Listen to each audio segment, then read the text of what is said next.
18 février, nous célébrons la journée du Shahid, une manière pour tous les Algériens de rendre hommage à toutes celles et à tous ceux qui se sont sacrifiés pour que vive l'Algérie libre et indépendante. Une manière de rendre hommage également à celles et à ceux qui se sont mobilisés pour faire face au projet génocidaire du colonialisme français qui avait mobilisé tous les moyens et tous les procédés les plus inhumains pour que les Algériens soient matés, pour que les Algériens soient exterminés et remplacés par une colonie de peuplement. Pour rendre hommage aujourd'hui à toutes les shahidas et à tous les shahids, j'ai le plaisir de recevoir un ancien moudjahid, le moudjahid Issa Qasmi. Il est auteur également de plusieurs ouvrages sur la guerre de libération nationale, mais également sur la résistance contre le colonialisme français. Monsieur Issa Qasmi, bonsoir et bienvenue dans les dossiers de la mémoire. Bonsoir. Bonsoir, c'est Hassan. C'est Didouche Mourad qui disait « Si nous venions à mourir, on aurait nos mémoires », n'est-ce pas? Tout à fait, absolument. En tous les cas, c'est pour moi un plaisir de participer à cette émission. Et évidemment, Didouche Mourad, quand on évoque Didouche Mourad, je crois que pour les téléspectateurs qui nous écoutent, notamment les générations, les jeunes, on leur dira deux mots seulement pour dire que Didouche Mourad, beaucoup d'écrivains, d'historiens notamment, l'ont appelé, l'ont qualifié d'âme de la Révolution. L'âme de la Révolution, c'est le ferment de la Révolution. Boudiaf, Ben Boulaïd, Bitat, Krim Qassem, ce sont les organisateurs, mais l'âme, qui est aussi organisateur, mais l'âme de la révolution, de la lutte de libération, c'est Didouche Mourad, qui est mort à 28 ans. Donc c'est un jeune. En rendant hommage évidemment à Didouche Mourad, on rendra hommage. C'est la journée du martyr, la journée du shahid, qui nous renvoie à février 1947.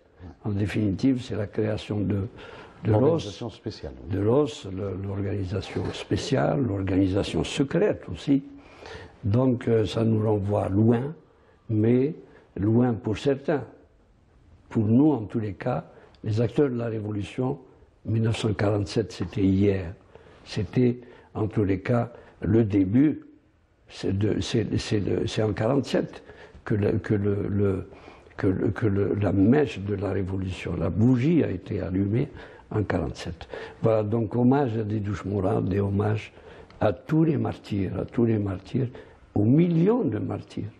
Vous faites partie donc des moudjahids, des auteurs aujourd'hui qui veulent perpétuer justement cette mémoire pour que le sacrifice de plusieurs générations reste vivace, de ceux qui pensent que dans le projet colonial, il y avait cette idée, il y avait la tentation génocidaire, c'est-à-dire dès 1830 jusqu'à 1962.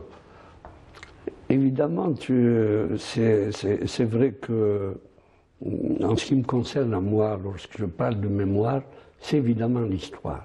Mais lorsqu'on parle d'histoire, par rapport à la lutte du peuple algérien contre le colonialisme, et ce sont les sacrifices. Les sacrifices, ce sont les vies humaines. Les vies humaines ce sont des jeunes Algériens qui ont accepté de bonne foi, accepté consciemment. Et je dirais même sciemment. Ils savaient quels sont les sacrifices qu'il fallait faire pour arracher l'indépendance, pour vaincre le colonialisme. Ce colonialisme, en effet, tu viens de le dire, c'est Hassan, tu viens de parler, d'utiliser le mot extermination. Ce ne sont pas nous, nos historiens, nous, qui l'utilisent. Ce sont les auteurs du génocide, du massacre, des massacres, qui le disent. Qui le revendiquent. Qui le revendiquent. Oui. Et qui l'ont écrit dans leur témoignage, et en retournant jusqu'à, si le téléspectateur veut bien retenir, on retourne jusqu'à Bugeaud. Oui. Jusqu'à Bugeaud, Cavaignac, Saint-Arnaud, notamment, Pélissier, et tous les autres. Et tous les autres, les Trézère, et Randon, qui ont écrit sur leur campagne d'Algérie avec l'armée d'Afrique, ils ont commis des génocides. Parce que dans leur intention, ils n'ont pas tenté, ils l'ont appliqué, le principe qui voulait qu'il fallait se débarrasser de toute la population autochtone, la population qu'ils appelaient indigène, pour laisser libre à l'application de leur plan de peuplement qui faisait de l'Algérie une colonie spéciale, particulière, qui ne ressemblait à aucune autre des autres colonies d'Afrique, parce qu'on l'a transformée à partir de 1848 en trois départements intégrés organiquement au territoire français. Donc, quand on disait « nous sommes une colonie », on nous répondait que vous n'êtes pas une colonie. Vous êtes trois départements français. Donc, l'opération d'extermination a commencé dès le 14 juin 1830, en tous les cas, jusqu'à 1875. Et durant cette période, ce sont quoi? Ce sont les massacres, génocides, et on se rappelle de certains procédés, de certaines images. Ouais. Lorsque le général de Rovigo, ouais, par exemple, ouais, à titre d'exemple, de Rovigo, il vient dans la Kasbah, il trouve Djamak Chawa. Ouais. Djamak Chawa, qui est un site historique, un site merveilleux de culture, de religion. Il réquisitionne Djamak Chawa pour en faire une caserne, un lieu. Ce n'est qu'après qu'elle a été transformée en église ou cathédrale, église Saint-Philippe. Les populations de la Kasbah se sont opposées vigoureusement. Qu'est-ce qui a été fait? De Rovigo ordonne à ce qu'on massacre toute cette population. C'est 4000 morts. Ouais. 4000 morts en quelques heures. En quelques heures. Cela veut dire que cette opération de génocide a continué juste après 31, Yaoufia, Al-Harraj, et puis par le temps. Donc, durant cette période, si on fait le compte, parce que la mémoire, il faut la remuer, ouais, mais il faut l'entretenir. Exactement. Il faut la transmettre. Ouais. Il faut la perpétuer. Lorsqu'on parle de chiffres, des victimes, des shahids, des shuhada, qu'est-ce qu'on dit? Hamdan Khouja, en 1833, qui a écrit, c'était le seul miroir, oui, intellectuel qui avait fait cette publication, qui est une publication rare, en tous les cas, écrite en français. Donc il disait que le nombre d'habitants du territoire algérien était de 10 millions. 10 millions. Seul Bugeaud a reconnu dans ses écrits qu'il y avait 8 millions. Mais tous les autres diminuaient le chiffre exprès, réduisaient le chiffre exprès pour, disons, atténuer leur responsabilité dans ces massacres. 10 millions. Et en 1872-73, juste après l'insurrection de Mokrani, on se retrouve avec près de 2 millions d'habitants recensés. Cela veut dire que ces 8 millions, ils sont passés où? Parce que lorsqu'on parle d'hommage aux martyrs, nous citons des chiffres. Bien sûr. Des chiffres. Et à partir de 1875, les Français, le colonialisme français, pensaient qu'il avait mis les pieds et qu'il s'est étendu, alors, rappelons-le, je vais terminer sur ça, rappelons-le que l'extension du colonialisme n'est arrivée à Tindouf qu'en 1934. Cela veut dire après la commémoration du centenaire de la colonisation. En 1930, la colonisation. Donc, toute cette résistance sur tout le territoire algérien, à l'est, à l'ouest, au centre, jusqu'à Ouargla, jusqu'à Rouat. Tu avais fait une émission sur le Rouat. Sur un génocide. Génocide, 12 000 morts, et c'est la première fois où ils ont utilisé le gaz où des centaines de personnes étaient gazées, asphyxiées évidemment par ces gaz. Donc, rendre hommage à tous ces martyrs, et on reparlera tout à l'heure, parce que le martyr a continué jusqu'à la Révolution, et à la Révolution, c'est alors là où ils ont pensé que durant la Révolution, ils pouvaient réussir l'opération d'extermination qu'ils n'ont pas réussi avant 1954. Justement, après 1954, nous savons que l'administration coloniale française avait mobilisé tous les moyens, vraiment tous les moyens humains, mais aussi matériels, pour venir à bout à la détermination et au courage de ces Algériennes et de ces Algériens qui se sont mobilisés pour l'indépendance totale de l'Algérie. Qu'en est-il donc de ces moyens mobilisés pour venir à bout d'un peuple? C'est que là, il est difficile de parler de ce paradoxe dans la pensée des colonisateurs. Parce que les colonisateurs, il faut le dire, pour nous, les colonisateurs, en 1954, en tous les cas, bien avant, mais en 1954, il avait, jusqu'à 62, il avait perdu la raison. Il avait perdu la raison et la logique.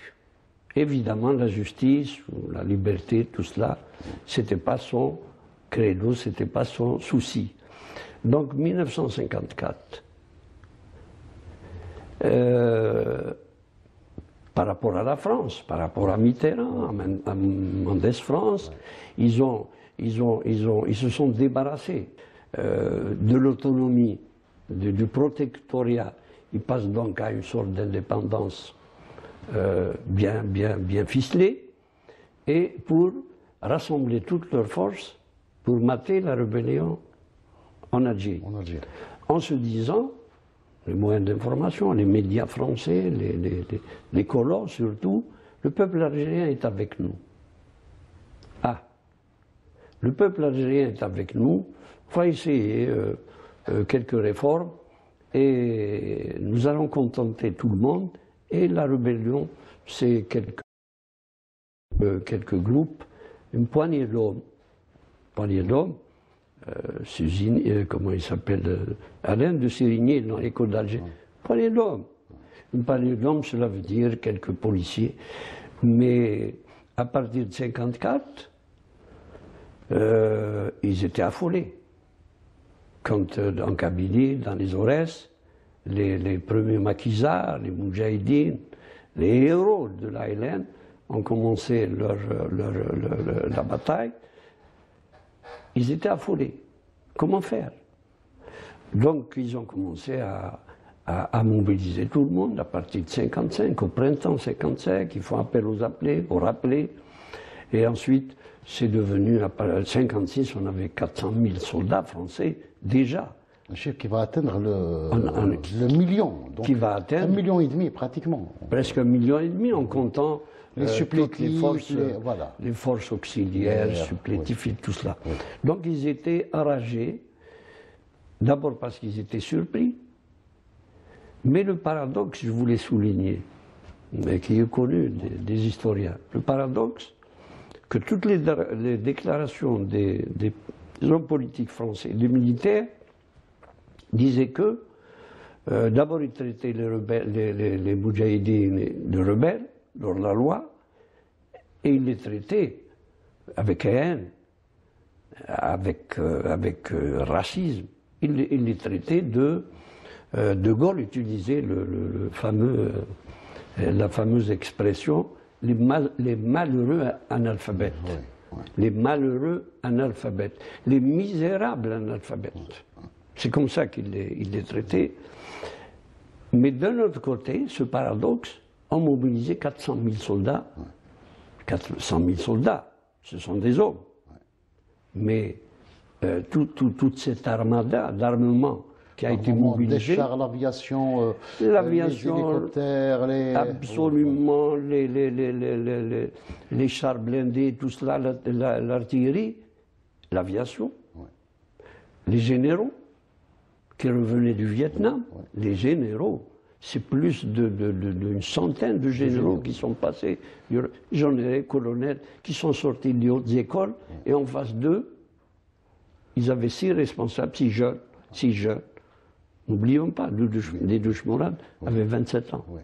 27 ans, et tous les autres, Ben Boulaïd était le plus vieux, il avait 34 ans. Oui. Donc tout cela pour mater une poignée d'eux.